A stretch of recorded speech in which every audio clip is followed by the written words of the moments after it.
My name is Yuna. I lived for 25 years inside a nobleman's estate. I served quietly, carrying tea, cleaning rooms, and moving unseen through the halls. Dreams belong to others. Obedience belonged to me. One evening, the master announced that I was to be married. A merchant had paid for my hand, like buying a piece of cloth at the market. No one asked me what I wanted. It no longer mattered.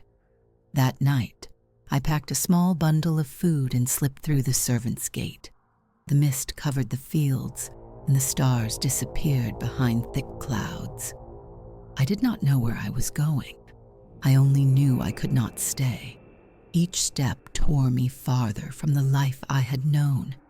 Fear gripped me, but inside it, a small, fragile hope flickered.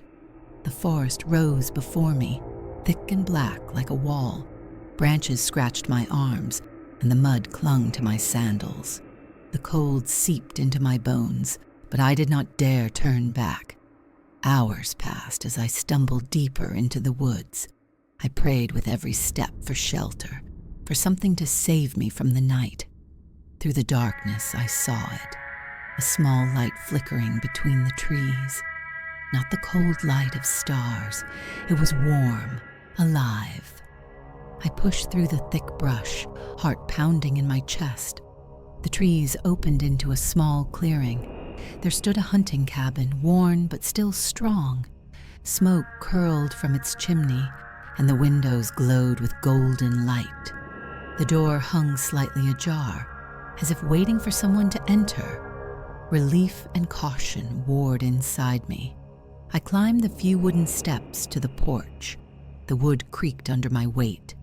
As I touched the door, it swung open on its own. A man stood inside the cabin. He wore simple dark clothes, and a smooth white mask covered his face. He said I must be cold. He told me I could rest inside. His voice was low and calm, without any anger. I hesitated for only a moment. Exhaustion pushed me forward. I bowed my head and stepped into the warmth. Behind me, the door closed with a soft creak. The fire crackled in the hearth. The scent of wood smoke and something sweet filled the air. I told myself I was safe now. I was wrong. The cabin smelled of old wood and smoke. The fire burned low, shadows twisting along the walls. The man in the mask stood near the hearth, silent. He motioned for me to sit. I lowered myself onto a worn cushion, my muscles stiff with fear. He placed a bowl of rice and tea in front of me. I ate in silence, stealing glances at him. The mask revealed nothing. His presence filled the room like a heavy fog. The fire crackled, the only sound between us. When I finished, he pointed toward a futon laid near the wall. My body ached for rest, but my mind screamed to stay alert. I lay down, wrapping the blanket tight around me. The warmth of the fire barely touched the cold inside my chest. Sleep came like a trap snapping shut. Whispers stirred in the dark beyond my dreams. Faint voices circled me, brushing against my ears. I woke to pale gray light leaking through a cracked window. The fire had burned down to ashes. The cabin felt colder, emptier. I sat up slowly, my limbs heavy. The masked man waited at the door. He motioned again, wordless. I rose and followed, heart pounding louder with each step. We moved through a hallway lined with rusted traps and broken tools. The deeper we went, the more the air smelled of rot. At the end stood a heavy door. He placed his hand on it and turned his masked face toward me. Was I ready? I nodded, though my throat felt too dry to speak. The door creaked open into darkness. Something cold brushed against my skin. I stepped inside, and the door closed behind me with a soft, final sound. The masked man watched me silently from across the fire. His presence filled the cabin like a second shadow. He placed a bowl of stew before me and sat without a word. I ate slowly, tasting the bitter herbs, feeling his gaze on me. Every movement he made was deliberate, careful. He never removed the mask. When I finished, he handed me an old cloth. I wiped my mouth, my hands trembling.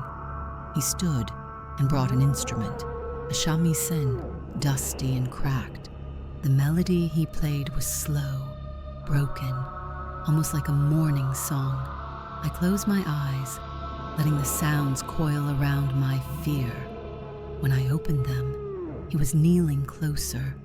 He reached out, wrapping a blanket around my shoulders. His fingers brushed my skin, cold and lingering. I flinched instinctively, and he paused. No words passed between us. Only the fire cracked softly in the dark room. The walls seemed to press inward. He rose slowly and motioned for me to follow. I obeyed, my heart pounding with every step. He led me to a narrow hallway deeper inside the cabin. The walls were lined with rusted traps and stained knives. The smell of blood and mold clung to the air. At the end stood another heavy door, bolted shut. He placed his hand against the wood and turned his masked face toward me, waiting. I hesitated, my throat dry, but nodded.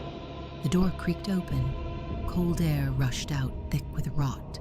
Inside was a single black chest wrapped in chains. The chest pulsed softly, like a thing alive. He motioned toward it, his hand steady. I stepped closer, drawn by something I did not understand. The chest vibrated under my touch. A whisper slipped from beneath the lid. Not a voice I knew, a voice that promised nothing but hunger. I stepped back, heart hammering. The masked man stayed silent, his head tilting slightly. The firelight from the hallway behind us flickered and died. We were alone in the dark. The fire in the cabin flickered low, throwing long shadows across the walls. The masked man sat silently across from me, sharpening a long hunting knife with slow, steady strokes. Each scrape of metal against stone sent chills through my bones. Outside, the wind howled through the trees like something alive. The walls creaked under its force, as if the forest was trying to claw its way inside. I pulled the blanket tighter around myself, but the cold had already seeped into my skin. He rose suddenly and placed the knife on the table. Without a word, he motioned for me to follow him. My legs felt heavy, but I obeyed. He led me down a narrow corridor lined with rusted traps and broken weapons. The deeper we went, the colder the air became. At the end of the hall, a heavy door waited. He opened it without hesitation, revealing a room filled with old bones and rotted skins. The stench of decay hit me like a blow. I staggered back, covering my mouth. The masked man watched me, his head tilting slightly as if studying my reaction. I wanted to run, but my feet refused to move. He stepped inside and pointed to a crude altar made of stones and blood-stained cloth. Something dark was coiled there, breathing slow and heavy. A low whisper filled the room. Not from him, not from me. The walls themselves seemed to hum with it. I backed away, my heart hammering against my ribs. He moved closer. I saw his hand twitch slightly, reaching toward me. Behind the mask, I imagined his face twisting into a smile. I turned and fled down the hall, the air tearing at my throat. The cabin seemed to twist around me, endless and wrong. Doors that should have led outside opened into more darkness.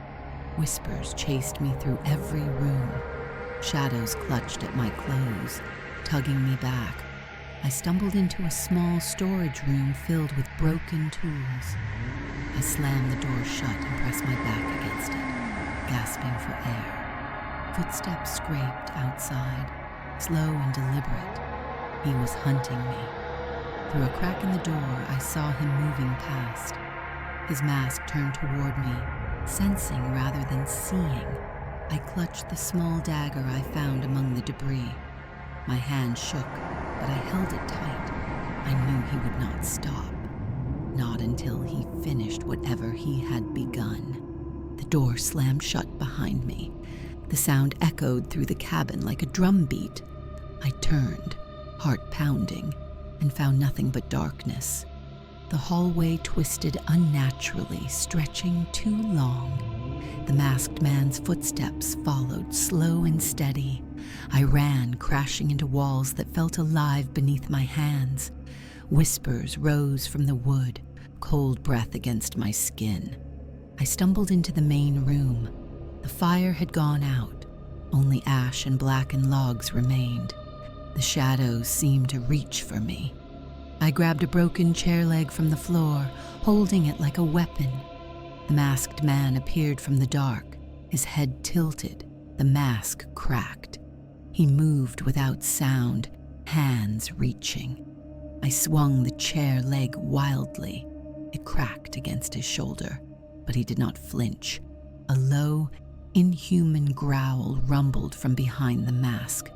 I backed towards the door, every instinct screaming to escape. The walls groaned as if alive, closing around me. The cabin wanted to keep me here. I darted toward a small window. My hands fumbled at the frame, desperate. Behind me, footsteps sped up, faster, frantic. I hurled myself through the glass. The window shattered around me, slicing my arms and face. Cold night air hit me like a slap. I scrambled to my feet, blood dripping onto the snow. The forest loomed ahead, black and endless. I ran into the trees, branches tearing at my clothes. Behind me, I heard the masked man roar, a sound not meant for human throats. The forest closed around me, hiding me from his sight. I stumbled through the undergrowth, each breath burning my lungs. A pale shape flickered through the trees. The white fox spirit. It turned its head once, then bounded deeper into the woods. Without thinking, I followed. The fox led me to a narrow, hidden path. Roots and stones clawed at my feet, but I did not stop. The sounds of pursuit faded behind me. I reached a stream and plunged across it, freezing water dragging at my legs. On the other side, I collapsed into the ferns, gasping. The forest was silent again. I lay still, every muscle trembling. The fox spirit sat nearby, its eyes like two small moons. It watched me in silence. For the first time since the nightmare began, I dared to believe I might survive.